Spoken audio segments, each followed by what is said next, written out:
There's tens of thousands of people who are living on their parents' couches. Why would you stay when they make it kind of so difficult for you to stay? The issue is rather complex. I don't think the right solutions are being developed or applied to help with it.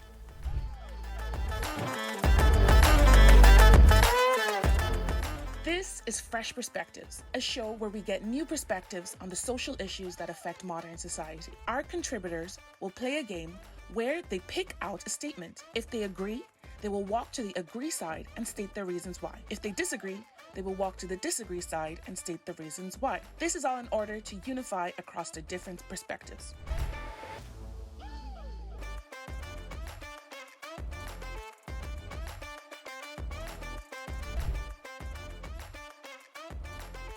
The housing crisis is getting adequate attention on a national scale.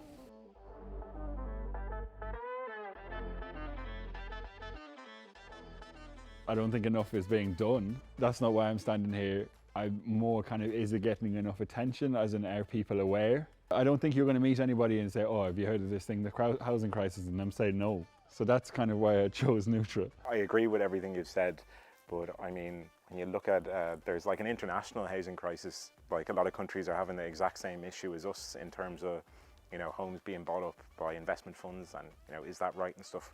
We never get to have that discussion. It's more like, isn't this bad? The next government will fix it. But I don't know, very little talk about the material sort of driving factors behind it, which leaves space then for blame on immigrants or whatever for the cause of the housing crisis. So I'm going to stick with disagree, but I also agree with everything you've said. Depends on what is meant by attention. It is getting attention, we're all aware of it, like, and it's constantly in the media. But then at the same time, day to day, like, you see people like in tents on the street, like we see it really close up every day. So it's like there's a disconnect there. Building new houses, like, that is happening, but the issue is rather complex. And even homelessness itself is like diversifying. Like, we have student homelessness now, which is a growing sort of group. In short, I don't think the right solutions are being developed or applied to help with it.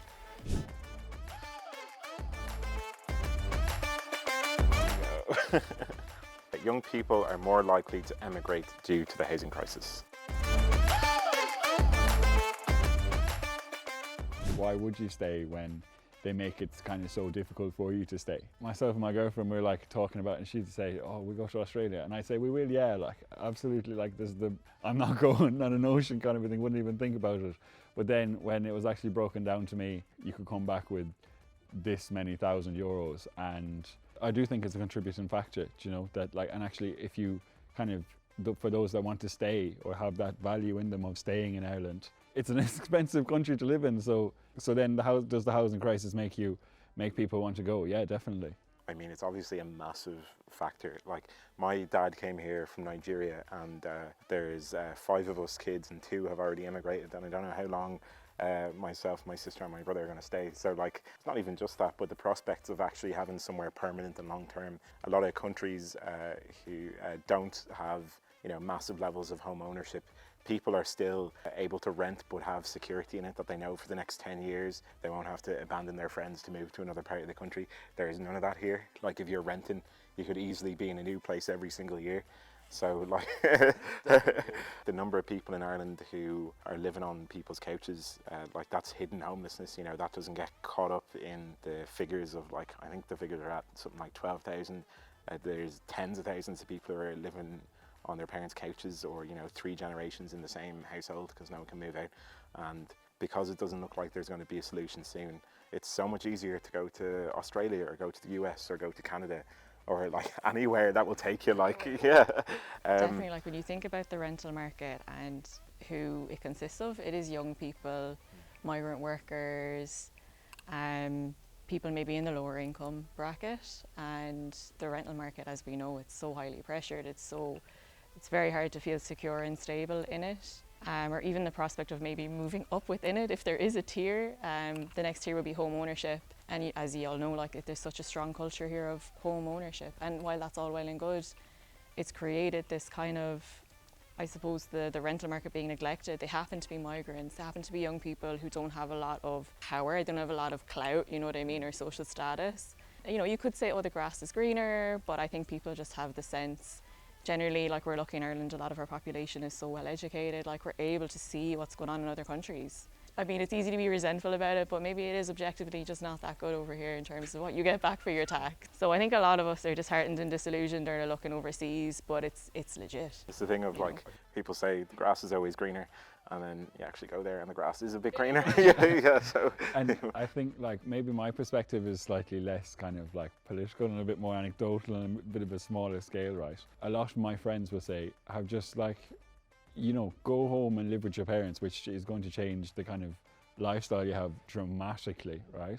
And it's just like something that we have accepted, that like you're just getting pushed out, and like kind of what are you getting for your money? Like not other places have different systems in place, like for young people and blah blah blah. So and then I think if you were to think about getting a mortgage, right, and buying a property, it's like, would you be happy with that property, like the price of it, and then the amenities in the area, public transport, like you're thinking about life quality, and say you want to put down roots, raise a family, it's like, do I really want, like, is it worth it just to be home? There is like, we get another question.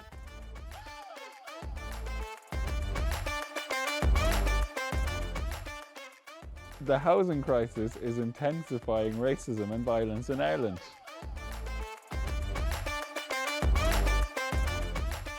I've been politically active since like 2019 or something, and even back then where, you know, there was still a housing crisis but it wasn't as bad. Sometimes you would knock on people's doors, and at least then, you know, when you're knocking on someone's door you can have an argument with them about the root cause of housing and stuff like that. But over the last couple of years in particular, I mean, there's so many people without access to housing, so many people with so little hope, and I think there's so little confidence in people that they think it's not possible to build enough houses to house everyone. It's not possible to fix the healthcare system. If you're that distraught with housing, you need someone to blame, you need someone to punch down on, and if you don't think everybody can get it, it's very easy to say, well, the people who don't look like me, or the people who aren't like me, or the people who came in last should go without before I do. It's kind of austerity for them and not for me, which, you know, it doesn't really work out in reality. That kind of pressure the housing crisis has put on people, and the lack of anyone providing any hope or solutions that it's going to get solved, makes it easy for, I think, some pretty nasty political actors out on the far right to put the blame for their own political gains, which, you know, they have elections they want to win, they have, you know, fancy ministerial salaries that they want to get at some stage. They see political gain out of it and are using kind of migrants and people of colour as a sort of scapegoat. To go back to the statement, to segue back, it was about the housing crisis creating racism here, right? I would agree with that. I see it, and I have seen it. But it's interesting when you look at who's homeless and you look at, you know, I suppose the demographics. Individuals in direct provision are homeless by a European standard, but they're not counted in the government's numbers here. So the government just counts people in services. And in services, they are predominantly Irish, which also makes sense, or they're perhaps some, you know, Eastern Europeans and things like that, which makes sense because it is, you know, it is taxpayers' money that is funding or partly funding homeless services. Like, I passed a homeless guy on the street the other day and he was looking for money. He's like, it's all Irish in the homeless service. And I'm like, I research in homeless services, so like I know. And I'm like, well, that makes sense, because if it wasn't, everyone would be up in arms. But it doesn't mean that the people experiencing homeless are predominantly Irish, because we have people in direct provision. And many of the, I suppose, non-nationals here, black and people of colour, are working here. Like you said, probably, I didn't think about someone actually politically benefiting from that idea, which is scary, like. But it's a very, very simple, it's scapegoating, it's a really, really simple answer to a very complicated problem, you know. And yeah, unfortunately, among certain groups that are susceptible to like this right-wing ideology, it's growing as an idea and it's creating a lot of tension. We'll go for another one.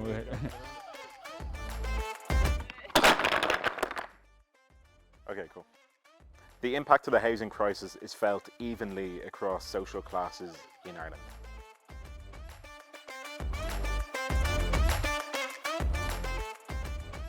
It's kind of obvious, it's self-explanatory, right? If you're a landlord, you're not really going to feel the pinch, are you? You're going to benefit economically, financially from it. I think with all of the added pressure and the situation not getting better and numbers going up each year, people are going hungry. It's just the standard way that the economic class works. The people are getting pushed down more and more. I mean, it's so easy. You're essentially, unless you're above a certain line, you're completely locked out of, for instance, ever affording a mortgage, because house prices are so high and the limits on them are pretty high.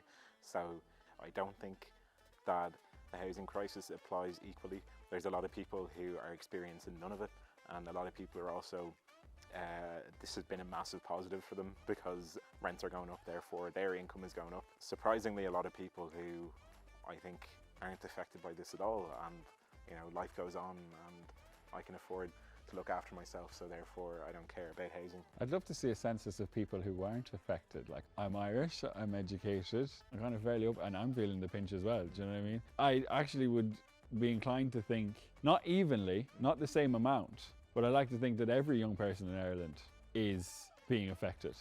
There is definitely that, there must be somebody benefiting, otherwise why would this be happening? But also, I think we're all kind of in it together, do you know what I mean? I mean, it definitely, like a friend of mine has been in Ireland 6 years now, and all her applications went through. She's like allowed to stay in Ireland since last year, and is stuck in that direct provision centre because she can't find anywhere to go. So like, I mean, that's homelessness, because you're stuck in this old hotel that realistically should have been knocked down a good few years ago. And often, like, it's not the case with her, but you have like roommates and stuff, and people you know, you have like no right to privacy. There's not as much ability to control. And so even, especially with some people who are coming now and seeking asylum, the government has completely run out of accommodation to where to put them. So you get handed a voucher and given a tent, and you just sort of have to figure it out for yourself until accommodation becomes available. But yeah, it's about the people who have access to a safety net here versus who maybe those who don't. So like you mentioned, older people on pensions, migrants, people in direct provision, and people who are below the poverty line. But yeah, it's great for if you're local to have your family. You can run back to your family. It doesn't mean that that's going to resolve the issue, because sometimes it can be overcrowding, or it could be inadequate or inappropriate accommodation, which is still essentially homelessness.